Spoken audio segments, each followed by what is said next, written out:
One small step for man. O Muro de Berlim. Muita coisa aconteceu no país, no mundo e na indústria do aço nos últimos 50 anos. Você vai ver aqui a participação do Instituto Aço Brasil nesta história. Criado inicialmente como Instituto Brasileiro de Siderurgia, ele nasceu para representar as empresas produtoras de aço do país, que na época somavam uma produção de aço bruto de aproximadamente 2 milhões de toneladas. A primeira sede foi na capital paulista, depois transferida para o Rio de Janeiro, com secretarias regionais em São Paulo e Belo Horizonte. Enquanto a seleção tentava encontrar seu rumo na Copa da Inglaterra, o Instituto estava representando o setor na elaboração do Plano Decenal de Desenvolvimento Econômico e Social preparado pelo governo. Naquela época, primeira metade da década de 1960, caracterizava-se pela grande expansão da produção da indústria automobilística e também da indústria mecânica pesada, de equipamentos e máquinas para a própria indústria. A primeira grande missão do Instituto foi começar a coligir estatísticas de produção e vendas das empresas. E muito pouca gente tinha conhecimento das normas técnicas e da importância dessas normas técnicas para o processo industrial. Buscando debater as grandes questões que impactaram a indústria, o Instituto realizou em 1971 o primeiro Congresso Brasileiro de Siderurgia. Era o início de uma forma de atuação que se tornou sua marca. Em 1972, o então IBS e seus associados realizaram o primeiro estudo completo do mercado brasileiro de aço, dimensionando a demanda para os anos seguintes. Números que se tornaram referência para o Plano Siderúrgico Nacional. Naquele período, o Instituto debatia com o governo e as indústrias investimentos para ampliar a capacidade de produção. Era preciso substituir as importações, que já chegavam a 40% do mercado.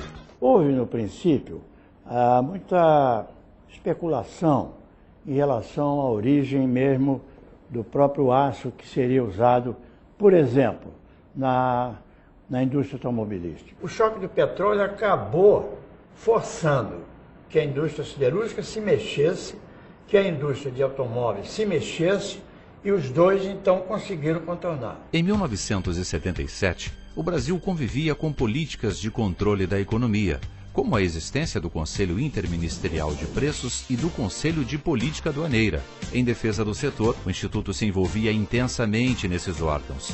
Em paralelo, trabalhava também para ampliar as possibilidades de comercialização, realizando o encontro Uso do Aço na Construção Civil. Na década de 1980, o Instituto estava envolvido com as barreiras de exportação para o mercado internacional, como os acordos de restrição voluntária Brasil-Estados Unidos e com a Europa. Foi a partir desta década que a exportação brasileira de aço saltou de 11,6% da produção para 43% em 1985. O Instituto ampliou sua estrutura com a abertura do Escritório Regional de Brasília, em 1988. O mercado interno estava bastante retraído e a solução foi buscar o mercado internacional. Num período muito crítico do mercado internacional. A indústria no mundo todo tinha um forte excedente de capacidade, também consequência da crise do petróleo, e prevalecia no mundo todo o controle administrativo de importações. O Brasil, nesse período, precisava desesperadamente exportar e o Instituto tinha, nesse período, um trabalho bastante intenso na administração dessas cotas que era feito em parceria com o governo. Entre 1991 e 1993, foram privatizadas Cosinor, Usiminas, Aços Finos Piratini, CST, Acesita, CSN, Cosipa, Aço Minas e Cofave, empresas responsáveis por quase 70% da produção nacional da época. A Conferência da ONU Rio 92 também se destaca na trajetória do Instituto, que preparou o posicionamento dos produtores brasileiros, resultando na assinatura da Declaração dos Princípios da Siderurgia sobre o Meio Ambiente. 1994 foi o primeiro ano com o setor sob gestão da iniciativa privada no Brasil, com produção recorde de 26 milhões de toneladas e nosso aço presente em 53 países. Entre 1994 e 2004, as empresas investiram 15 bilhões de dólares na modernização tecnológica das usinas brasileiras. Em 2002, frente ao novo posicionamento das indústrias do aço em relação às exigências do mercado, como a consolidação das empresas e aumentos de escala, foi inaugurado o Centro Brasileiro da Construção em Aço, vinculado ao Instituto.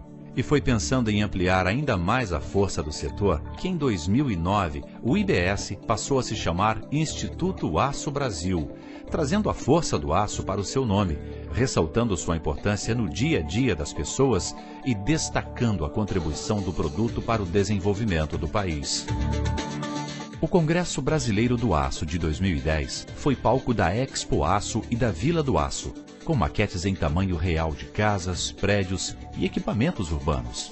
No mesmo ano, foi criado também o Centro de Coprodutos Aço Brasil, para desenvolver coprodutos que atendam a diversas aplicações com qualidade e de forma sustentável. A produção brasileira chegou a 34,5 milhões de toneladas em 2012. A partir de 1994, o setor investiu 40 bilhões de dólares, num primeiro momento, no que seria a modernização e redução de custo das empresas, e em seguida, investimentos voltados para a expansão da capacidade instalada. Nesse período, a atuação do Aço Brasil esteve voltado para o que seria a busca da sustentabilidade das suas empresas. Os problemas do setor são os problemas do país, voltados para a competitividade sistêmica. Houve uma decisão por parte dos nossos dirigentes de buscar parcerias estratégicas com as entidades que compõem o elo da cadeia produtiva, com as centrais sindicais, de forma que, em conjunto, pudéssemos buscar a solução para esse grande desafio do país, que é a correção das chamadas assimetrias competitivas. O Aço Brasil e seus colaboradores têm muito orgulho do que construíram nesses 50 anos e mantêm o compromisso de evoluir sempre, acompanhando o desenvolvimento deste setor que está ligado à história do crescimento do país, porque ninguém sabe como será o futuro. Mas uma coisa é certa, o aço vai estar lá e o Instituto Aço Brasil também.